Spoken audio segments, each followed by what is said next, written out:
Leemos lo que dice la palabra del Señor, Génesis capítulo 1, versículo 1 al 3, y de ahí nos brincamos al versículo 16 al 19 para redimir el tiempo. Dice la palabra del Señor de la siguiente manera, en el nombre precioso de Cristo Jesús. En el principio creó Dios los cielos y la tierra estaba desordenada y vacía, y las tinieblas estaban sobre la faz del abismo, y el Espíritu de Dios se movía sobre la faz de las aguas. Y dijo Dios, sea la luz, y fue la luz. Versículo 16 dice, e hizo Dios las dos grandes lumbreras, la lumbrera mayor para que señorease en el día, y la lumbrera menor para que señorease la noche. Hizo también las estrellas, y las puso Dios en la expansión de los cielos para que alumbrase sobre la tierra, y para señorear en el día y en la noche, para separar la luz de las tinieblas. Y vio Dios que era bueno, y fue la tarde y la mañana, el día cuarto. Vamos a recibir la palabra del Señor y vamos a meditar en lo que nos dice la Escritura en este pasaje, Génesis capítulo 1, versículo 1 al 3. Y comienza diciendo, hablándonos de lo que sucedió en un principio. En el principio creó Dios los cielos y la tierra. Luego el segundo versículo nos dice, y la tierra estaba desordenada y vacía, y las tinieblas estaban sobre la faz del abismo, y el Espíritu de Dios se movía sobre la faz de las aguas. El versículo 3 dice, y dijo Dios, sea la luz, y fue la luz. Ya el versículo 16 al 19 nos habla del cuarto día. Del versículo 1 al versículo 3 nos habla del primer día.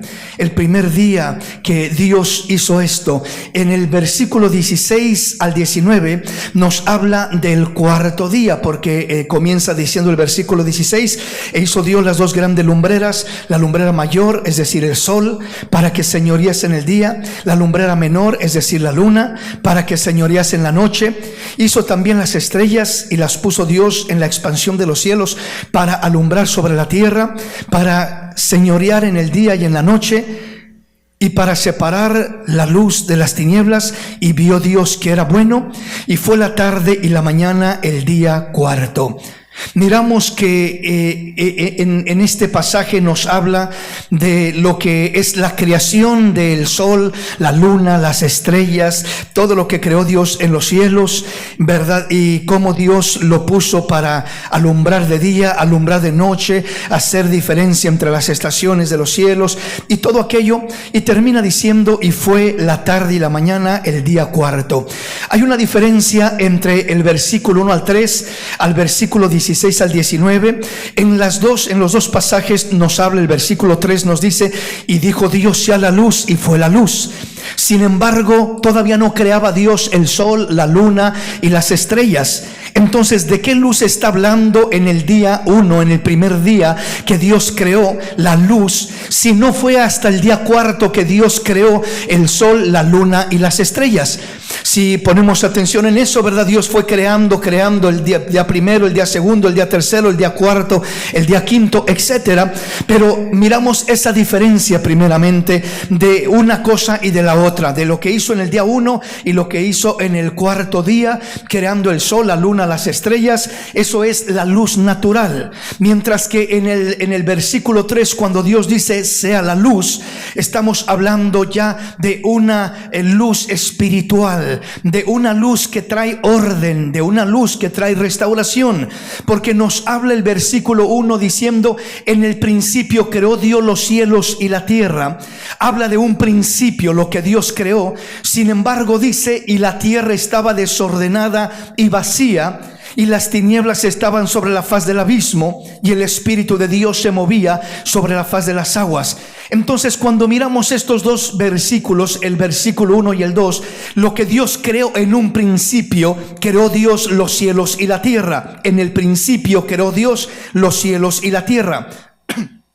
Sin embargo, el versículo 2 especifica y dice que la tierra estaba desordenada y vacía. Y siempre que yo leo este pasaje me pregunto, Señor, ¿por qué es que la tierra estaba desordenada y vacía? Si tú no eres un Dios de desorden, eres un Dios perfecto. Todo lo que Dios crea es bueno y es ordenado y es perfecto. Si usted mira cuando Dios fue creando todo en el día 1, en el día 2, en el día 3, en el día 4, en el día 5, Dios va diciendo, y vio Dios que era bueno en gran manera. Y vio Dios que era bueno. Todo lo que Dios crea es bueno. Dios no es un Dios que crea en desorden, sino Dios es un Dios que crea en orden. Eso dice la palabra de Dios. Sin embargo, dice que después de que Dios creó el cielo y la tierra estaba desordenada y vacía. ¿Por qué estaba desordenada y vacía? Porque la Biblia habla de que en un principio, la Biblia nos habla de que hubo una rebelión en los cielos.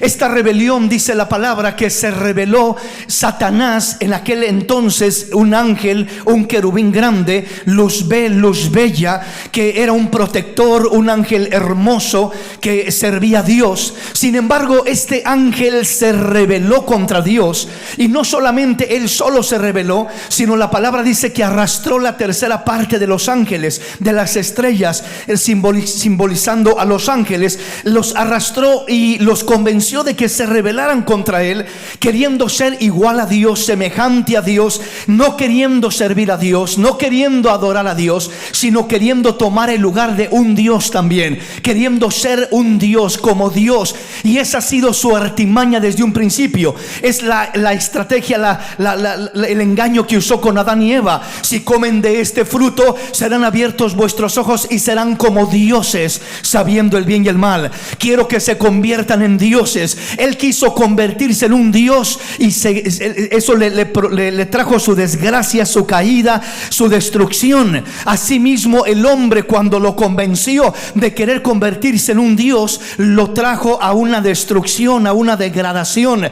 No hay más de un Dios, solamente hay un soberano, altísimo y verdadero Dios a quien debemos de adorar y servir, y nadie puede ser semejante a Dios ni igual a Dios. Nadie puede llegar a ser Dios, porque solamente hay un único y verdadero Dios. Amén.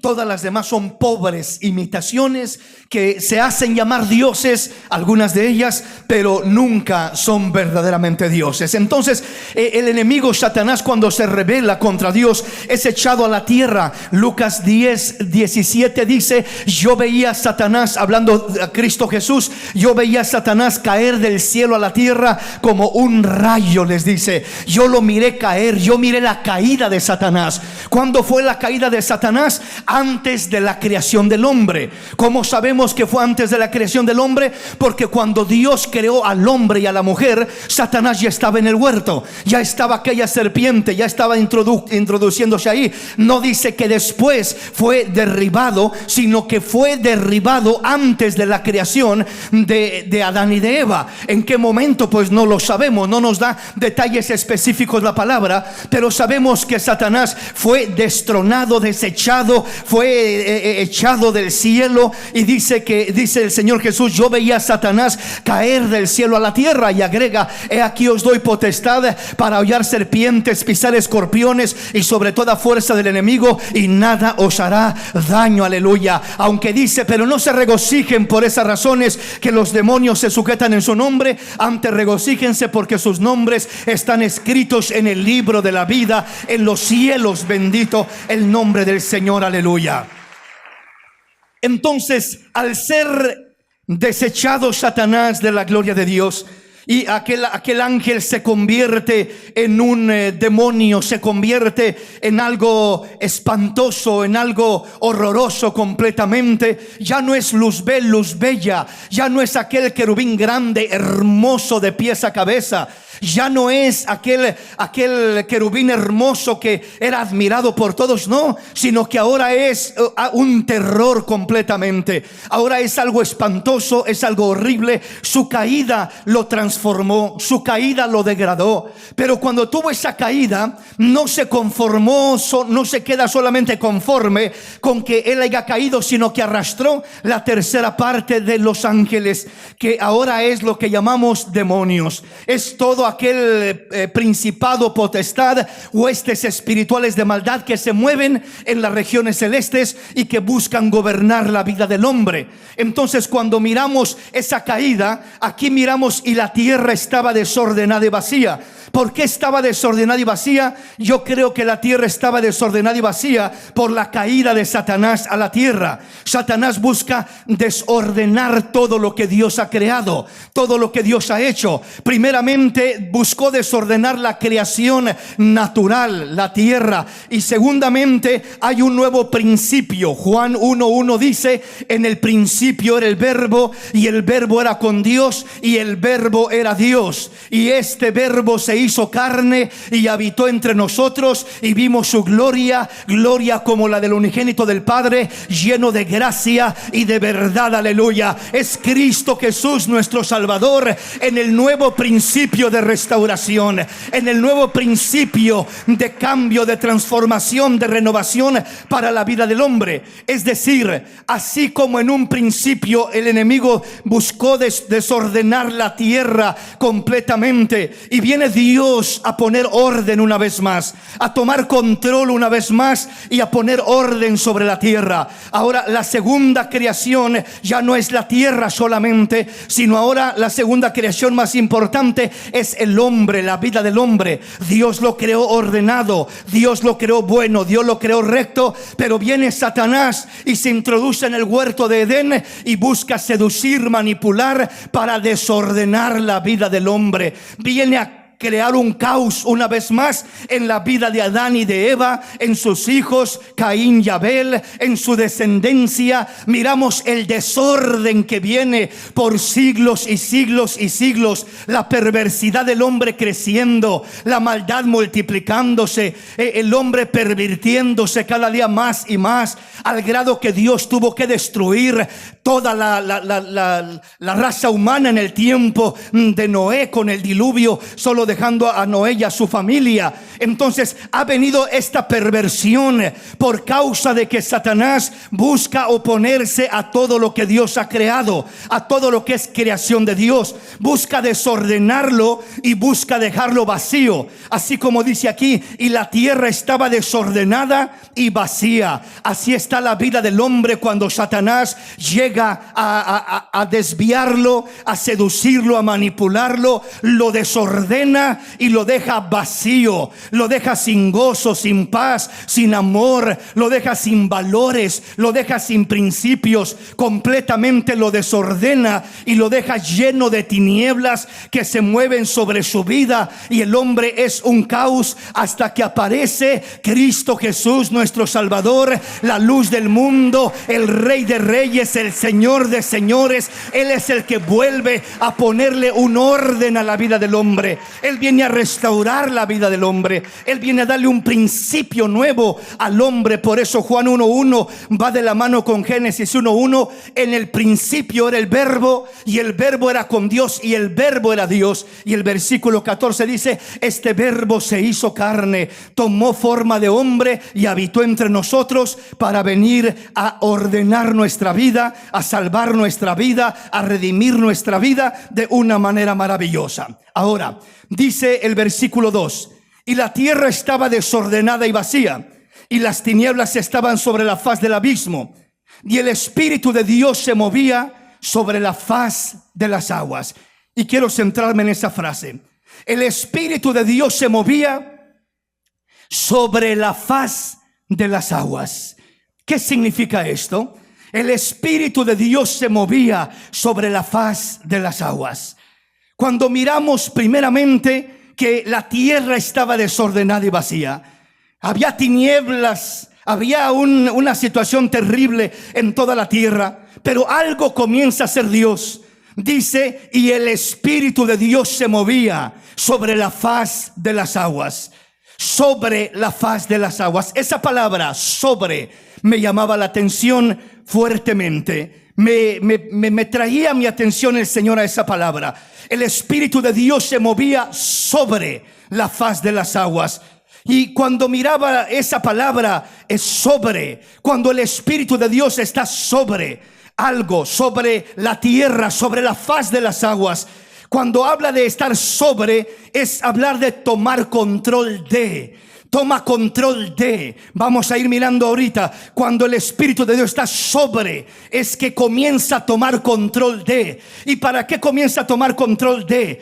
Comienza a tomar control de la persona. Comienza a tomar control, en este caso, de la tierra, de aquel desorden, para ir ordenando, para ir cambiando, para ir transformando, para ir renovando, para ir haciendo la renovación que Dios quiere hacer primero en la tierra natural, en la creación natural.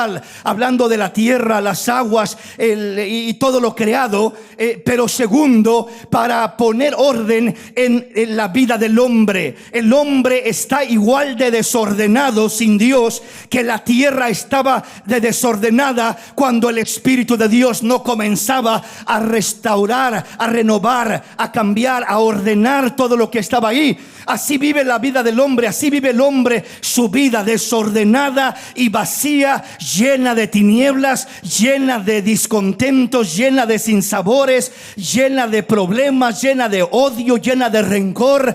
Todo eso es lo que hay sobre la vida del hombre. Pero en este caso miramos que el Espíritu de Dios se movía sobre la faz de las aguas. Y el Señor me decía: hijo, el hablar de estar sobre es hablar de tomar control, creando, ordenando, formando, renovando, regenerando. Aleluya. Algo así como cuando miramos que una gallina está sobre los huevecillos que tiene. Cuando está esa gallina encima de los huevos, de los huevecillos de la gallina, comienza a producir algo que germina vida de esos huevecillos. Comienzan a empollar los huevecillos, ¿verdad? Aquella gallina se echa en aquel nido de aquellos huevecillos y comienza a estar sobre de ellos, y lo que hace es producir vida en aquellos huevecillos que generen polluelos, que produzcan polluelos. Pues cuando el Espíritu de Dios está sobre nuestra vida, sobre nuestro corazón, vamos a comenzar a producir cambios maravillosos, obras gloriosas de parte de Dios. El Espíritu de Dios ahora se tiene que mover sobre nuestro corazón, sobre nuestra vida, sobre nuestra mente. Se tiene que mover sobre nosotros. No solamente estar paralizado, sino el Espíritu de Dios está en un constante movimiento. O sea, el Espíritu de Dios no es rutina, el Espíritu de Dios no es tradición, el Espíritu de Dios no es costumbre. El Espíritu de Dios se mueve, es constante acción, constante movimiento. Te mueve, te habla, te motiva, te ministra, te trae cambios, te trae obras, te trae transformaciones hermosas, porque el Espíritu de Dios, cuando está moviéndose sobre algo, va a producir en tu vida. Entonces, por eso dice acá: y el Espíritu de Dios se movía sobre la faz de las aguas. Entonces se movía sobre aquel lugar. Entonces vamos a mirar en este caso las aguas. El Espíritu de Dios se movía sobre la faz de las aguas. Y la manera como el Señor me ilustraba lo que es este pasaje, bueno, vamos a mirar primeramente algunos otros pasajes y ya vamos introduciéndonos. Veamos el problema que tiene el hombre cuando no es el Espíritu de Dios moviéndose sobre su corazón, sino que es algo diferente moviéndose sobre su corazón. O sea, cuando son cosas fuera de la voluntad de Dios, cuando son sentimientos, pasiones, emociones, deseos, pensamientos que no son conforme a la voluntad de Dios, y que eso es lo que se mueve sobre nuestro corazón. ¿Cuál es el fruto? ¿Qué termina sucediendo sobre nuestra vida? Veamos un pasaje más de la palabra. Venga conmigo y veamos qué dice Mateo capítulo 5, versículo 27 y 28. Oíste que fue dicho: no cometerás adulterio. Pero yo os digo que cualquiera que mira a una mujer para codiciarla, ya adulteró con ella en su corazón. la importancia de saber qué es lo que permitimos que esté sobre nuestro corazón, sobre nuestro corazón, sobre nuestra mente, sobre nuestra alma. Hemos venido hablando de una serie de temas relacionada con lo que es el espíritu y el alma, conociendo el espíritu y el alma. Y precisamente esta expresión, cuando dice que el espíritu de Dios estaba sobre, en este caso se movía sobre las aguas, nos dice la palabra, y el espíritu de Dios se movía sobre la faz de las aguas. Nos habla de ese movimiento del espíritu sobre las aguas. Pero ahora, cuando en nuestro corazón el espíritu de Dios ahora se debe de mover sobre nuestro corazón, sobre nuestra mente, sobre nuestra vida. Pero ¿qué pasa cuando permitimos que se mueva algo contrario al espíritu de Dios? Por ejemplo, en este pasaje dice: oíste que fue dicho, no cometerás adulterio. Pero yo os digo que cualquiera que mira a una mujer para codiciarla, ya adulteró con ella en su corazón. O sea, lo que permite es que se mueva sobre tu corazón. En este caso, el Señor está hablando de cuando el hombre o la mujer permiten que se mueva quizás la lujuria, quizás la lascivia sobre su corazón, mirando a una mujer para codiciarla, mirando a un hombre para codiciarlo. Eso es que está ya sobre tu corazón aquel mal deseo, aquella lujuria, aquella lascivia. Cuando aquello está sobre tu corazón, va a ser difícil que tú controles tus acciones, porque ya está sobre tu corazón aquella lujuria, aquella lascivia, mirando lo que no debes de mirar, deseando lo que no debes de desear. Y es imposible controlar nuestras acciones cuando no tenemos el cuidado de que permitimos que esté sobre nuestro corazón.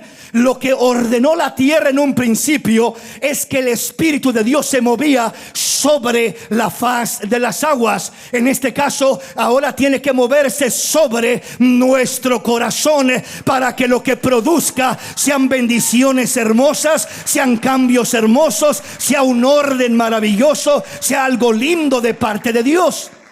Cuando este pasaje dice: oíste que fue dicho, no cometerás adulterio, pero yo os digo, cualquiera que mira a una mujer para codiciarla, ya adulteró con ella en su corazón.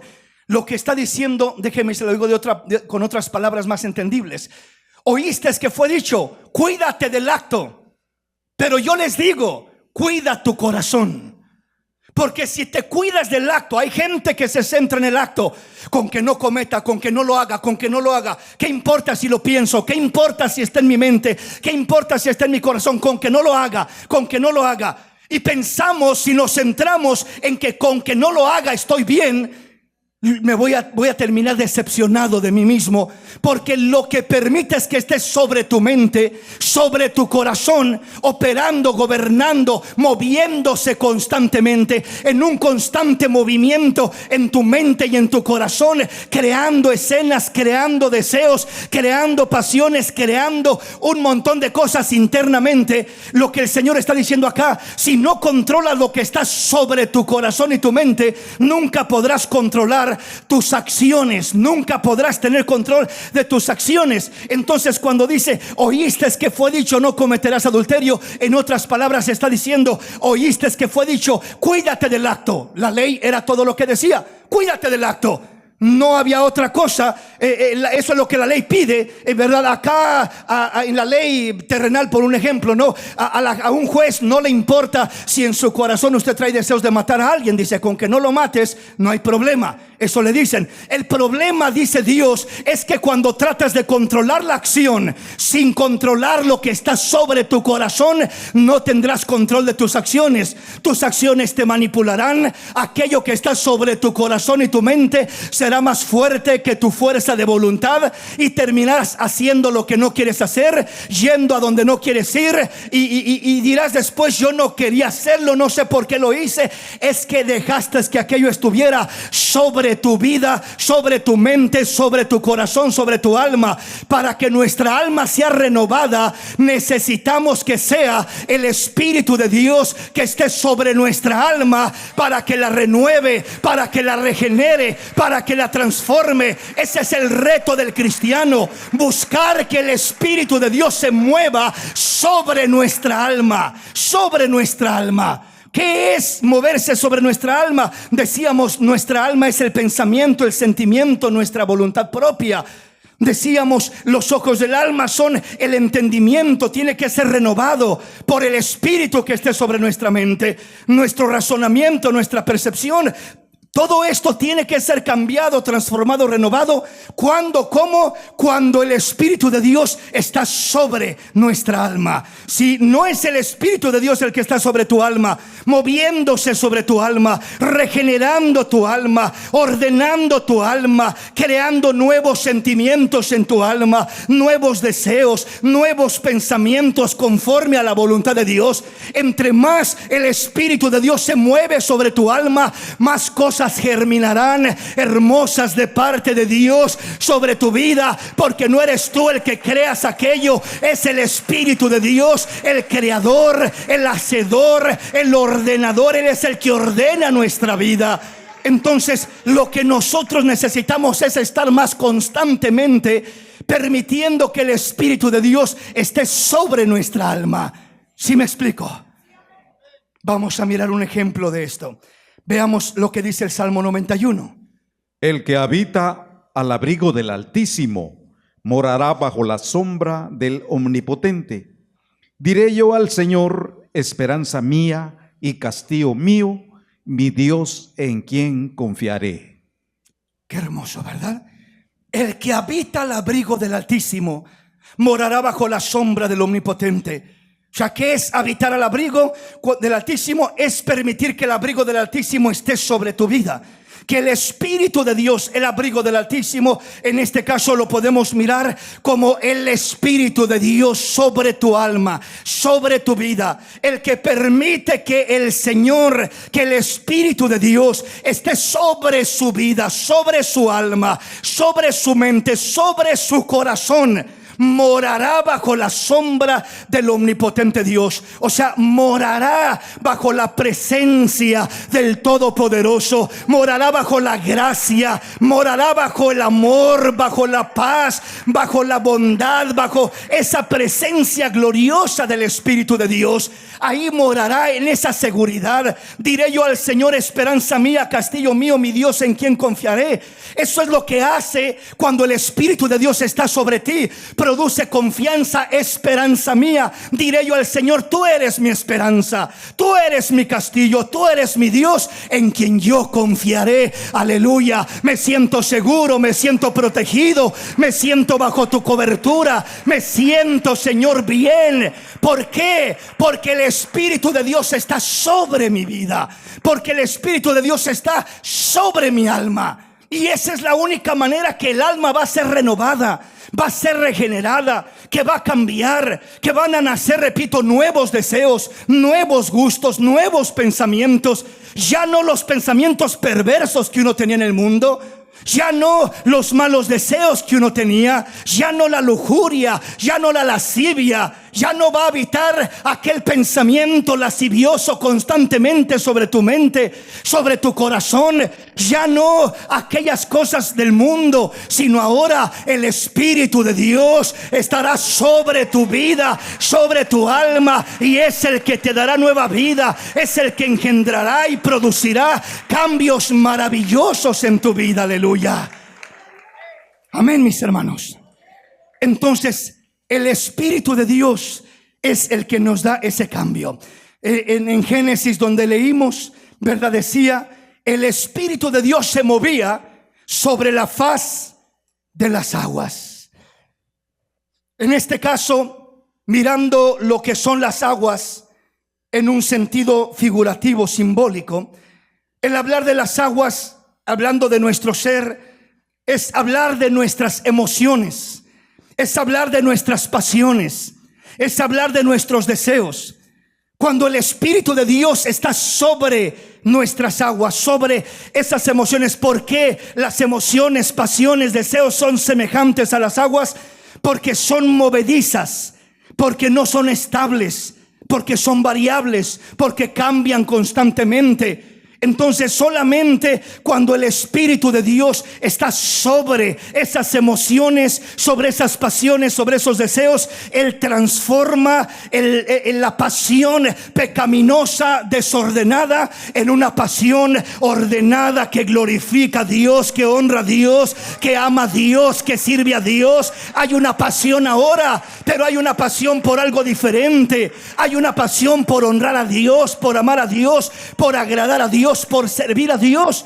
Y de esta manera no está el hombre claudicando constantemente en su vida. De otra manera, la palabra dice en Santiago 1:8 que el hombre de doble ánimo es inconstante en todos sus caminos. En otras palabras, cuando nos dejamos mover por emociones, pasiones y todo lo que hay en nuestra alma, nos convertimos en personas de doble ánimo y seremos inconstantes en todos nuestros caminos. No tendremos seguridad, no tendremos estabilidad, no tendremos firmeza, no tendremos orden en nuestra vida, no tendremos en nada de eso lindo que el Espíritu de Dios produce, porque es lo que está sobre nosotros. No es el Espíritu de Dios, es algún otro deseo que no es conforme a la voluntad de Dios. Avancemos en nuestro tema. Isaías capítulo 61, versículo 1 al 3. Venga conmigo.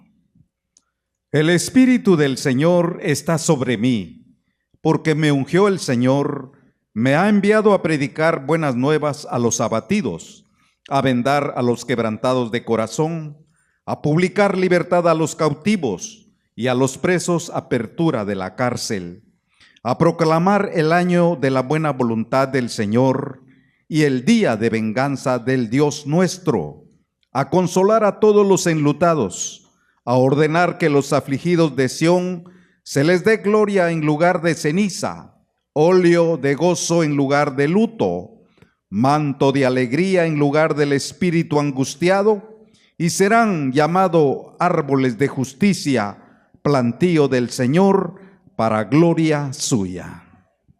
Qué maravilloso, ¿verdad? Este pasaje comienza de esta manera: el Espíritu del Señor está sobre mí. ¿Qué significa esa declaración para empezar, que es la base de este pasaje? El Espíritu del Señor está sobre mí.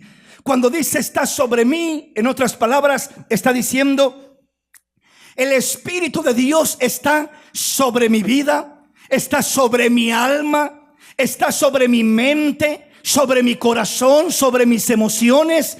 Está cubriendo mi alma, está gobernando mi alma. El Espíritu de Dios está sobre mí.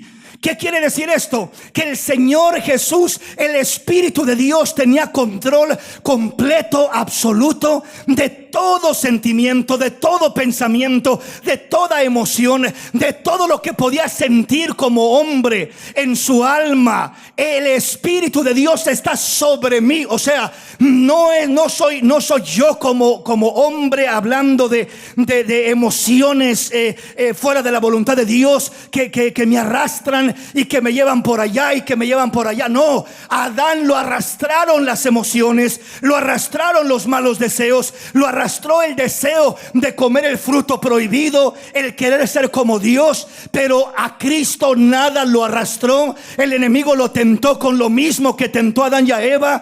Lo tentó con comida, diciéndole: si eres hijo de Dios, di que estas piedras se conviertan en pan. Pero Cristo, en vez de caer, le dijo: no solo de pan vivirá el hombre, sino de toda palabra que sale de la boca de Dios vivirá el hombre. Aleluya. Entonces no se dio a la tentación. El enemigo lo tentó queriéndolo hacerlo un personaje extraordinario, diciéndole: aviéntate de la torre, de la cúspide del templo, aviéntate abajo, que al cabo Dios mandará a sus ángeles que te cuiden para que no tropieces. Imagínate lo que la gente va a decir: este se aventó desde allá y no le pasó nada, cayó parado como si nada, ¿verdad? Pero el Señor no cayó a la tentación. Le dice: escrito está, no tentarás al Señor tu Dios. Solamente lo vas a honrar y lo vas a amar, pero no te vas a dejar llevar por nada. lo lleva el diablo a un monte alto y le muestra todos los reinos del mundo y la gloria de ellos, y le dice: todo esto te daré si te postras y me adoras. Y le dice el Señor: escrito está, al Señor tu Dios adorarás y solo a Él le servirás. Aleluya, solo a Él le servirás. El Señor venció, pasó tentaciones como las nuestras. Dice que tuvo hambre, dice que tuvo sed, dice que se cansaba y lo quiso tentar el enemigo en esas debilidades, pero el Señor no cayó. ¿Por qué? Porque el Espíritu de Dios estaba sobre sus emociones, sobre sus necesidades, sobre sus impulsos, sobre su alma, sobre todo aquello que nos descontrola a nosotros. Es el Espíritu de Dios el único que puede controlar lo que tú y yo no podemos controlar ni ordenar. Por eso necesitamos que el Espíritu de Dios esté sobre nuestra vida. Y luego agrega y dice: el Espíritu del Señor está sobre mí, es decir, sobre mi alma, controlando, gobernando. No hay impulso humano que se salga fuera de la voluntad de Dios. No hay deseo en mi alma, en mi mente, en mi corazón que se salga fuera de la voluntad de Dios. No hay nada que me saque. ¿Por qué? Porque el Espíritu de Dios está sobre mí. Y si nosotros queremos tener victoria y triunfo sobre todos los impulsos de nuestra alma, que nos jala para allá, y pensamientos por allá, y deseos por allá, y atracciones por allá, y tentaciones por allá, la única manera de no ser arrastrados por los impulsos de nuestra alma es cuando el Espíritu de Dios está sobre nosotros, se mueve sobre nuestra alma, se mueve sobre nuestra vida, gobernándonos, controlándonos, ayudándonos, sosteniéndonos. El Espíritu de Dios, el Espíritu del Señor está sobre mí. Tiene control de mi alma, tiene control de mis impulsos, de mis emociones, de mis atracciones, de todo lo que puede venir. Él tenía hambre y allí estaba el enemigo: di que esas piedras se conviertan en pan. Humanamente, posiblemente había el deseo, pero él dijo: no es mi alma la que controla, es el Espíritu de Dios el que está sobre mí, el que gobierna, el que dirige, el que guía, el que mueve, el que está en control. Es el Espíritu de Dios. Entonces dice: el Espíritu del Señor está sobre mí, porque me ungió el Señor, me ha enviado a predicar buenas nuevas a los abatidos. Habla de vencer el abatimiento. Dice: a vendar a los quebrantados de corazón. Cuando el Espíritu de Dios está sobre ti, el abatimiento es superado, el quebrantamiento, el corazón quebrantado es sanado. A publicar libertad a los cautivos, eres libre de toda opresión.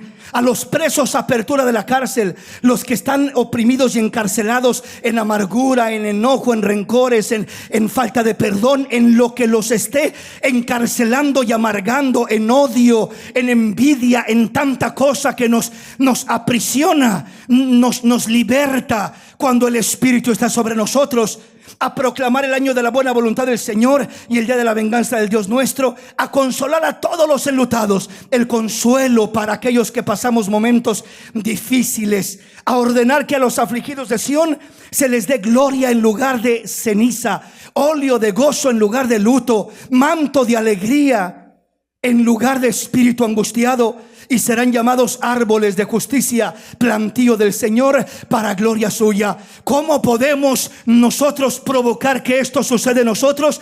Alguien dirá: hermano, pues creyendo en Cristo. Yo le quiero decir, hay mucha gente que cree en Cristo y no se cumple esta palabra sobre su vida como debería.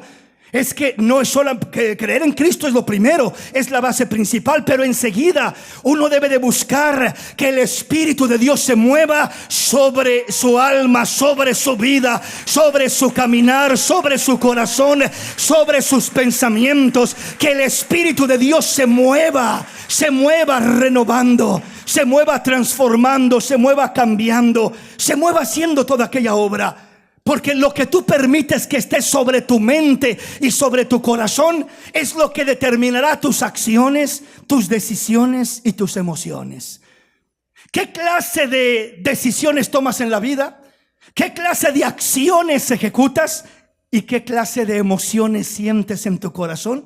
Lo que determina tus acciones, tus decisiones y tus emociones es lo que hay sobre tu corazón. Si sobre tu corazón está la lujuria, eso va a determinar tus emociones, tus decisiones y tus acciones. Si sobre tu corazón está el odio, eso va a determinar tus emociones, tus decisiones y tus acciones. ¿Qué hay sobre tu corazón? Si está la avaricia sobre tu corazón, eso va a determinar tus emociones, lo que amas, lo que quieres, lo que persigues, tus decisiones y tus acciones. Siempre será así. Pero lo que determina todo eso es qué está sobre tu corazón.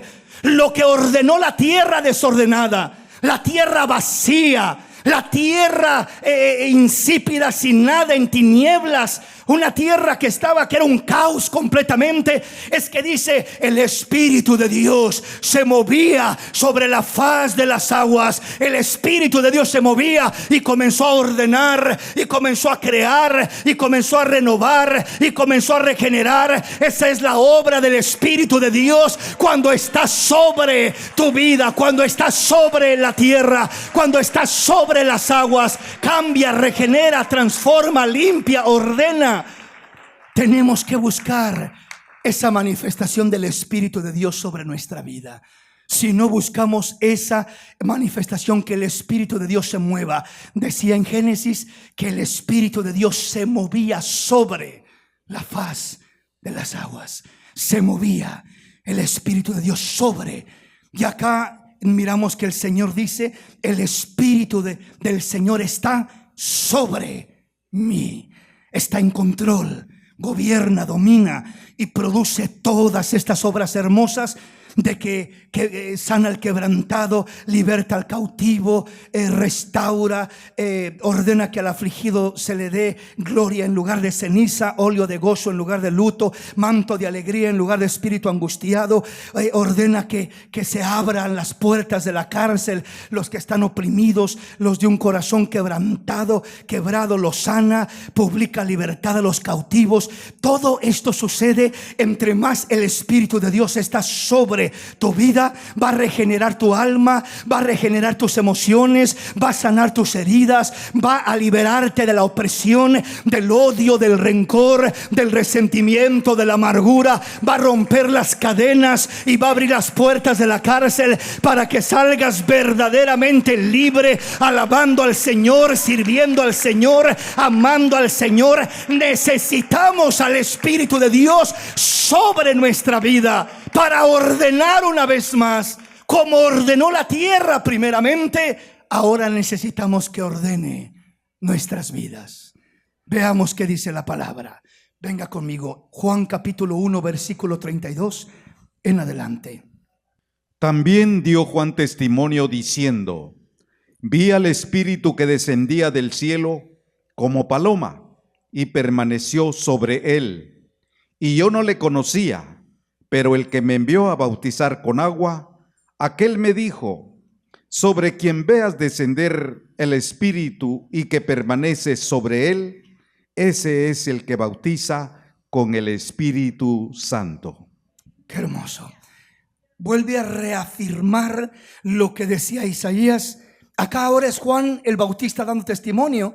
Y dice, también dio Juan testimonio diciendo: vi al Espíritu que descendía del cielo como paloma y permaneció sobre él.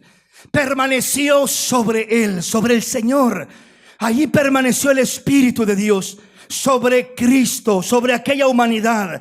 Por eso el Espíritu, como estaba sobre de él, como permaneció sobre de él, en todo momento de su vida tuvo control perfecto de, repito, todo pensamiento, toda emoción, porque el Señor Jesús, aunque era Dios, también era hombre. Cuando digo también era hombre, digo también se cansaba, también tenía hambre, también le dolía lo que pasaba, también lloraba, también tenía sed, también tenía emociones y sentimientos.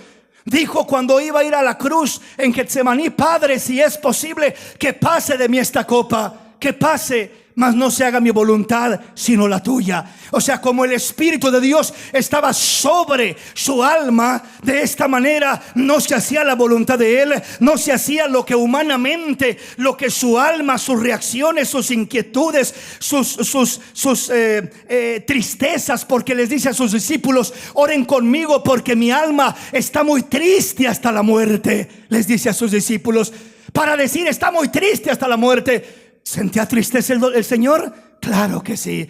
Sentía dolor, sentía todo lo que usted y yo sentimos, a excepción de aquello que controla la vida del hombre cuando el hombre le da lugar, como el odio, el rencor, el resentimiento, la amargura, la envidia y todo eso negativo. Nunca permitió el Señor que eso estuviera sobre su corazón. Siempre fue el Espíritu de Dios el que estuvo sobre su vida, sobre su alma, sobre su corazón, sobre sus emociones, sobre sus deseos, para que fuera guiado en la perfecta voluntad de Dios. Por eso el Señor no se equivocó ni en lo más mínimo, ni hizo lo más mínimo de error. Porque alguien puede pensar, hermano, el Señor no se equivocó porque era Dios. No, si Él haya venido como Dios, o sea, usando su poder y la ventaja de ser Dios, pues sería como injusto. O sea, ¿cómo va a ser el ejemplo para mí si Él está actuando como Dios y usando su poder de Dios, y yo no soy Dios y yo ando acá batallando con mis emociones y deseos y pasiones y pensamientos y todo aquello? No, es que Él era Dios, pero en su corazón, en su alma, era como nosotros. O sea, tenía sentimientos, tenía tristeza, tenía dolor, sentía lo que tú sientes, lo que yo siento, a diferencia de que nada lo controló, nada lo gobernó, nada tomó control de su vida. El Espíritu de Dios está sobre mí, permaneció sobre de mí y me dio en la victoria y el poder para tomar el control completo de todo pensamiento, de toda emoción, de todo sentimiento, de toda tentación, todo lo que el enemigo me quiere poner ahí. Dice: el Espíritu de Dios está sobre mí. Entonces Él es el que toma el control, Él es el que me guía, Él es el que controla mis emociones. Y nosotros cometemos el error y fracasamos porque creemos que somos fuertes, que somos sabios y que nosotros tenemos control de nuestra vida, de nuestra alma, de nuestras emociones. Yo puedo controlar esto, yo puedo controlar mis pensamientos, yo puedo controlar mis emociones, mis sentimientos, mis deseos. Y cuando uno menos acuerda, ya se eliminaron un montón de emociones, sentimientos, deseos que no son saludables. Ya lo está controlando un montón de actitudes, de reacciones y de cosas que se mueven en el corazón. Y de repente uno dice: ¿yo por qué esto? ¿Nunca se ha sorprendido usted actuando así de una manera media rara? Y se pregunta: ¿por qué estoy actuando así? ¿Y por qué me estoy comportando así? ¿Y por qué tengo que tener esta actitud negativa si no hay razón? Muchas veces, ¿verdad? Pero es porque nos hace falta el rendimiento al Espíritu de Dios, dejarlo que se mueva sobre nuestra vida, sobre nuestra alma, para que tome el control de lo que tú y yo no podemos controlar, de lo que tú y yo no podemos controlar. Y la realidad es que no podemos controlar la mayoría de nuestras cosas, de nuestra vida, de nuestra alma, de nuestras emociones. Deuteronomio capítulo 6, versículo 4 al 6. Venga conmigo y veamos qué dice acá la palabra. Oye, Israel, el Señor nuestro Dios, el Señor uno es. Y amarás al Señor tu Dios de todo tu corazón y de toda tu alma y con todas tus fuerzas. Y estas palabras que yo te mando hoy estarán sobre tu corazón. O sea, vea primero el mandamiento. El mandamiento primero es: oye, Israel, el Señor nuestro Dios, el Señor uno es. Y amarás al Señor tu Dios de todo corazón y de toda tu alma y con todas tus fuerzas. ¿Y cómo le voy a hacer, Señor, si mi corazón, dice la palabra, que es perverso? Mi corazón es engañoso, mi corazón me desvía, mi corazón me arrastra por donde en veces yo no quiero ir. Mi corazón en ocasiones siente cosas que no quisiera yo que sintiera. Y no quisiera sentir esto, pero lo siento.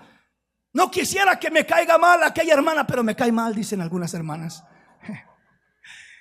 Entonces, en veces como que no podemos controlar nuestros sentimientos. O yo no sé si yo soy el único, ¿verdad? Pero hay cosas que uno en veces siente, que uno sabe que están mal y que uno sabe que no debería de sentirlas y que uno no quisiera sentirlas, pero la realidad es que las siente. Señor, yo sé que no debería de sentir esto. Yo sé, Señor, que esto que siento está mal y yo no quisiera sentir esto, Señor, pero mira, ¿qué puedo hacer? Si ahí está aquello y no puedo arrancármelo. El que uno trate de arrancárselo, casi siempre uno termina fracasando. No eres tú el que arranca o el que cambia lo negativo. Es el Dios de los cielos el que cambia todo sentimiento, toda emoción, toda pasión, todo lo que se mueve en nuestra mente y en nuestro corazón. Pero ¿qué es lo primero que necesitamos? Que el Espíritu de Dios esté sobre nuestra vida. Luego le leía que dice, ¿verdad? Le decía que Juan 1:1 dice: en el principio era el verbo, la palabra, y el verbo era con Dios, y el verbo era Dios. Y el versículo 14 dice: aquel verbo se hizo carne y habitó entre nosotros. Pues veamos cómo dice el versículo 6, ¿verdad? Primero nos habla de amar al Señor. El Señor uno es, pero luego dice: y lo amarás con todo tu corazón, con toda tu alma y con todas tus fuerzas. ¿Cómo le hago para lograr hacer eso? Y estas palabras que yo te mando hoy estarán sobre tu corazón. O sea, la manera como se va a producir en mí el amor hacia Dios, el amor con toda mi alma, con todo mi corazón, con todas mis fuerzas. Amarás al Señor tu Dios con todo tu corazón. ¿Qué es el corazón? Mis emociones, mis sentimientos, mis deseos, todo lo que hay en mi corazón. Y con toda tu alma, todo lo que hay ahí, pensamiento, sentimiento y voluntad. Y con todas tus fuerzas, toda la fuerza que tienes, aún lo físico, las fuerzas. Ama al Señor tu Dios con todo lo que eres, con todo lo que tienes, con todo lo que hay en ti, tu mente, tu corazón, tu alma, tus fuerzas, todo lo que hay en ti. ¿Y cómo le hago para poder lograr hacer eso, Señor? Si no buscas que la palabra de Dios esté sobre tu corazón, nunca lo lograrás. La palabra y el Espíritu son una misma cosa. El Espíritu está sobre mí. En este caso dice: y estas palabras que yo te mando hoy estarán sobre tu corazón. O sea, estarán encima de tu corazón. Dijo el apóstol Pablo: si hay algo bueno en que pensar, si hay algo digno de alabanza, si hay virtud alguna, si hay algo agradable a Dios, dice: en esto pensad, y la paz de Dios que sobrepasa todo entendimiento guardará vuestros corazones en Cristo Jesús, Señor vuestro, Señor nuestro. Aleluya. Entonces uno es llamado a traer la palabra, a estar sobre su corazón, sobre su alma, sobre su mente, sobre su vida. Entonces, si la palabra no está constantemente sobre nosotros, meditando en ella, cantando de ella, orando a través de la misma palabra, leyéndola, aprendiéndola, conociéndola. Si la palabra no está sobre nosotros, hermanos, nadie va a guardar nuestro corazón. La Biblia dice, hablando en el salmista en el Salmo 119, versículo 9 al 11, comienza diciendo: ¿con qué guardará el joven su camino? Y dice: con guardar tu palabra. Y luego dice: con todo mi corazón he guardado tus dichos para no pecar contra ti. En mi corazón, dice, he guardado tu palabra, he guardado tus dichos para no pecar contra ti. Cuando la palabra está sobre tu corazón, cuando guardas la palabra en tu vida, la palabra te ayuda a no pecar contra Dios. La palabra te aparta del pecado, la palabra te liberta del pecado, la palabra te quita de los estorbos del pecado, la palabra te limpia el camino, te limpia el camino. ¿Con qué limpiará el hombre su camino? Con guardar su palabra. Entonces tú guardas la palabra sobre tu corazón. En mi corazón he guardado tus dichos para no pecar contra ti. Cuando guardas la palabra sobre tu corazón, la palabra te guarda a ti de no pecar. Te cuida a ti, cuida tu mente, cuida tu corazón. Hermanos, no hay hombre ni mujer que pueda guardar su corazón limpio en sus propias manos. Dios te puede limpiar el corazón. Ahorita puedes venir a arrepentirte de corazón, humillarte, pedirle perdón a Dios, y Dios te puede perdonar, y te puedes levantar con un corazón limpio, sintiéndote en paz, limpio. Pero tú trata de guardar ese corazón y no durarás ni una semana, es más, en veces ni un día, guardándolo limpio. Ya lo embarraste acá, ya lo manchaste acá, ya lo ensuciaste acá, ya te llegó aquel pensamiento, ya te llegó aquello y aquello otro. No vas a poder.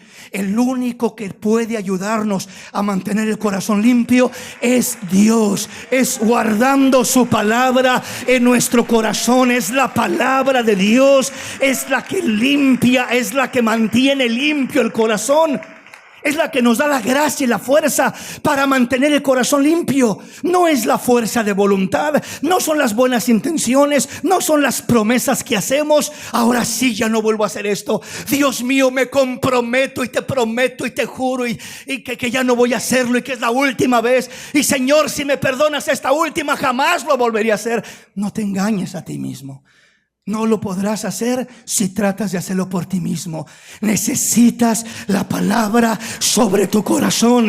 Necesitas el Espíritu sobre tu alma. Necesitas la presencia de Dios sobre tu vida. Necesitas a Dios sobre tu vida. Es la única manera de poder superar y mantener el corazón limpio, y es la única manera que la palabra producirá en tu corazón el amor genuino y auténtico para amar a Dios verdaderamente, para poder amar a Dios. Porque hay gente que dice, pues yo quisiera amar a Dios, pero pues no siento nada. ¿Qué puedo hacer? Yo quiero amarlo, pero es que cuando uno no guarda la palabra de Dios en su corazón, el corazón queda desordenado y vacío, y lleno de tinieblas y de oscuridad, desordenado y vacío. Como dijo Jeremías 17:9, engañoso es el corazón y perverso más que todas las cosas. ¿Quién lo conocerá? Solo yo, dice el Señor, que escudriño los corazones, que pruebo las mentes. Solo yo soy el que conozco el corazón.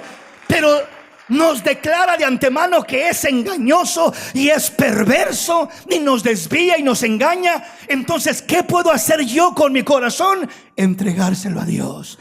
Dejar que la palabra esté sobre mi corazón, como dice acá, el Espíritu de Dios sobre mi vida, moviéndose sobre mi vida en oración, en adoración, testificando de Él, hablando su palabra, evangelizando, glorificándole de una y de otra manera. El Espíritu estará sobre tu corazón, la palabra estará sobre tu corazón, y cuando la palabra y el Espíritu están sobre tu corazón, Él te cambia. No eres tú quien cambia, Él te cambia. No hay cosa más maravillosa, hermanos, que permitir que Dios nos cambie. Porque el uno tratar de cambiar muchas veces termina siendo frustrante, porque nomás no puede. Das 2 pasos para adelante y 2 para atrás, y ahí vas, ¿verdad? Que no avanzas. Y en veces son 2 para adelante y 3 para atrás, y en vez de avanzar sientes que retrocedes. ¿Por qué razón? Es que solos no podemos. Sin mí, dijo el Señor, nada podéis hacer, pero todo lo puedes en Cristo Jesús, que te fortalece. Aleluya. Todo lo puedes en Cristo, que te fortalece. Bendito su nombre. Le termino con esta escritura. Isaías capítulo 10, versículo 27. Oiga lo que dice la palabra. Acontecerá en aquel tiempo que su carga será quitada de tu hombro y su yugo de tu cerviz, y el yugo se pudrirá a causa de la unción. Acontecerá, dice el Señor, Isaías 10:27, en aquel tiempo que tu carga será quitada de tu hombro y su yugo de tu cerviz. La carga del enemigo, la opresión, el cansancio, la preocupación, la angustia, el tormento, la depresión, lo que sea. Dice, y el yugo de tu cerviz, y su yugo de tu cerviz, y el yugo se pudrirá a causa de la unción. El Señor Jesús dijo, el Espíritu del Señor está sobre mí porque me ha ungido. Siempre que el Espíritu de Dios está sobre ti, termina ungiéndote. No hay persona que le permita al Espíritu estar sobre su vida y que no termine ungida por el Espíritu de Dios. Automáticamente, sin tú pedirlo, sin tú exigirlo, sin tú demandarlo, sin tú hacer nada, siempre y cuando le permitas al Espíritu estar sobre ti, el Espíritu te va a ungir, porque hay unción en el Espíritu Santo de Dios. Hay unción por naturaleza. Repito, no tienes que pedirla, no tienes que buscarla. Es la misma presencia del Espíritu de Dios. Es la unción de Dios que abriga tu corazón. Entonces, cuando el Espíritu de Dios está sobre ti, dice: porque me ha ungido. El Espíritu de Dios está sobre mí porque me ha ungido. Cuando la palabra de Dios está sobre tu corazón, recibes unción de Dios. No solamente el Espíritu te unge, también la palabra de Dios desprende unción sobre tu vida, desprende poder, porque la palabra de Dios es viva, es eficaz, tiene poder, tiene vida. Por eso Pedro dijo: ¿a quién más iremos, Señor, si solo tú tienes palabra de vida eterna? Aleluya. El Señor Jesús dijo: mis palabras son espíritu y son vida. Aleluya. La palabra no es una teoría, no es una filosofía, es poder de Dios. Las palabras de Dios es espíritu y es vida. Entonces, cuando permites que el Espíritu de Dios esté sobre ti, que la palabra de Dios esté sobre ti, adorándole, cantándole, meditando en su palabra, orando, compartiendo su palabra, siempre que la palabra está sobre tu vida, estás siendo ungido, estás siendo ungido, estás siendo bendecido, aleluya, por el Señor. Y en esa unción algo maravilloso sucede. Acontecerá en aquel tiempo que su carga será quitada de tu hombro, las cargas que llevas, las cargas que el enemigo te ha puesto, y el yugo de tu cerviz, el yugo, la opresión, las cadenas, dice, y el yugo se pudrirá a causa de la unción. Esa unción de la palabra, esa unción del Espíritu, rompen opresiones, rompen y pudren los yugos de maldad, de rencor, de resentimiento. Toda aquella maldad que se va formando en el corazón del hombre, la palabra y el Espíritu rompen todo eso. La amargura, el desprecio, el odio y todo lo malo que en veces cargamos en nuestra mente y en nuestro corazón, consciente en ocasiones, inconsciente en otras ocasiones. Pero cuando la palabra y el Espíritu constantemente reposan sobre tu vida, tu mente, tu corazón, tu alma, te van renovando y te van haciendo libre de cosas que ni te acordabas, que en veces ni sabías que ibas cargando, pero ahí las llevabas cargando. Ahí traías todo eso. Nuestra alma muchas veces es como un pozo. Los que son de pueblo, ¿verdad? Que antes no había agua potable y había que ir a traer agua, ¿verdad?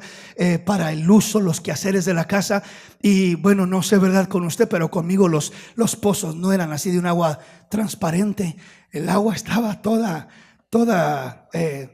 turbada, ¿verdad? Toda cafeciusca, toda gris.